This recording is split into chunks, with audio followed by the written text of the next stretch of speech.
हाथ भोलेनाथ सब असरा लगावे हो। जोड़ी दोनों हाथ भोलेनाथ सब असरा लगावे हो।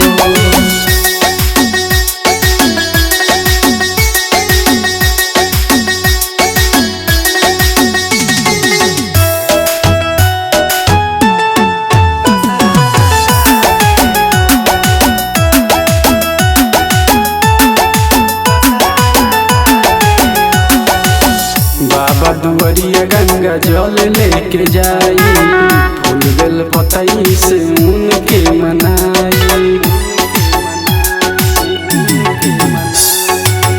बाबा दुआरिया गंगा जल लेके जाई, फूल बेल पतई से उनके मनाई।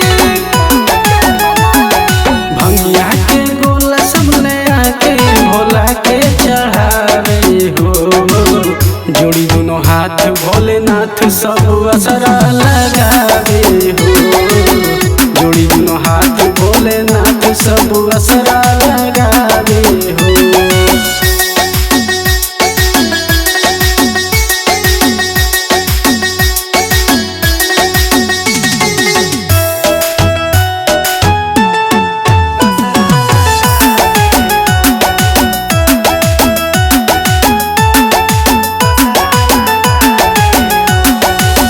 बाबा के महिमा बा बहुते महान हो, जानेला दुनिया मानेला जहान हो।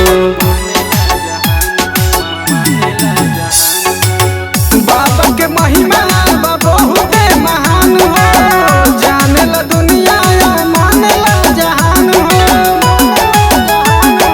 गावेला रच रच भगेलू किशोरिया गवावे हो। जोड़ी दोनों हाथ भोलेनाथ सब असरा